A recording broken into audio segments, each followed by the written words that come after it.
Le Real met un stop à Pogba, une liste pour le troc Lautaro Icardi au cœur des négociations, 14 cas positifs en Italie. Aulas contre-attaque, les rebelles font peur à la Première Ligue et la Liga optimiste. C'est parti pour le journal Made in Foot du 8 mai. Et on commence avec une information très importante pour le prochain mercato. En effet, d'après Marca, Paul Pogba ne signera pas au Real Madrid cet été.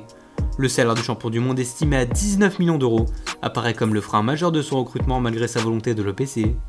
Également touchés par les retombées économiques de la crise du coronavirus, les Mérigas ne pourraient pas se permettre de trop grosses folies. Et récemment, le Mundo Deportivo avait annoncé que Florentino Pérez ne mettrait pas plus de 80 millions d'euros sur la table pour l'international français. Mais alors qu'Erling Haaland, Eduardo Camavinga ou encore N'Golo Kanté sont pistés, le Real aurait abandonné celle menant au milieu de terrain de Manchester United. Un véritable coup dur pour Pogba, qui cherche à rejoindre Madrid depuis 3 ans. Lui devra avoir beaucoup moins de soucis à y parvenir l'année prochaine. Kylian Mbappé est la cible ultime des Madrilènes, mais devrait rester au PSG une saison de plus. Selon AS, voir l'attaquant français sous les couleurs des Blancos en 2022, lors de l'inauguration du nouveau Bernabéu, serait le rêve de Florentino Pérez. Reste à voir si celui-ci se réalisera dans un futur proche.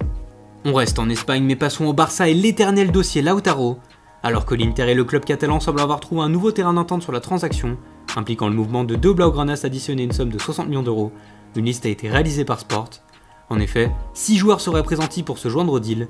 Nelson Semedo, Rafinha, Junior Firpo, Samuel Umtiti, Jean-Claire Todibo et Arturo Vidal. Ce dernier reste d'ailleurs l'homme le plus courtisé par les Milanais, comme le révèle EMD, et a désormais de grandes chances de retrouver l'Italie cet été, après un passage à la Juventus. D'après Sport, cette liste finale va permettre à Barcelone d'éviter de payer la clause de Lautaro Martinez, fixée à 111 millions d'euros. Les choses devraient s'accélérer dans les prochaines semaines. Alors que le Barça cherche à recruter Lautaro, la Juve veut de son côté récupérer Arthur. Le milieu de terrain brésilien qui avait exprimé sa volonté de rester en Catalogne pourrait lui aussi faire partie d'un échange, mais avec Miralem Pjanic.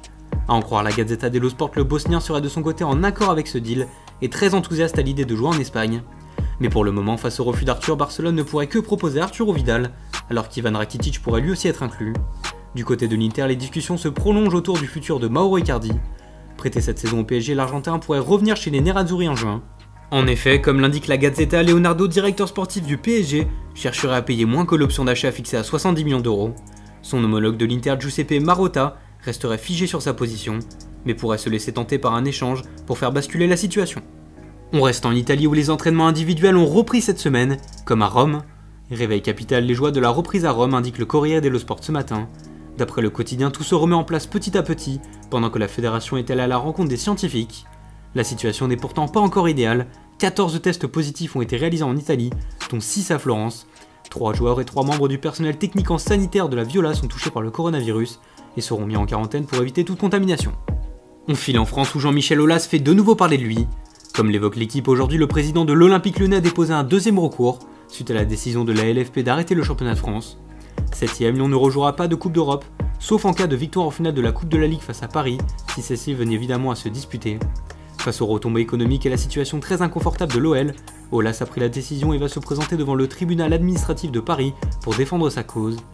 Pendant que les autres championnats s'apprêtent à reprendre, à commencer par la Bundesliga dès le 16 mai, la Ligue 1 ne reverra pas le jour avant août ou septembre. Direction l'Angleterre où la tension commence véritablement à monter à propos de la reprise de la Première Ligue. À l'affiche des journaux, notamment du Times aujourd'hui, les clubs rebellent face au projet Restart, consistant à terminer les 92 matchs de la saison sur des terrains neutres. Lundi, une conférence vidéo se tiendra avec les 20 clubs anglais. 14 voix suffiront à voter le retour de la compétition. Mais les choses risquent d'être bien plus compliquées que prévu. Restart se rebelle, au titre ce matin le Star Sport, qui indique que 6 clubs sont déjà contre la mesure, s'estimant désavantagés par le fait de ne pas jouer à domicile et d'être pénalisés au classement. En tête de liste, le président de Brighton, Paul Barber, qui déclare haut et fort son refus d'adhérer à ce projet. En attendant, la situation semble enfin se décanter du côté de Newcastle.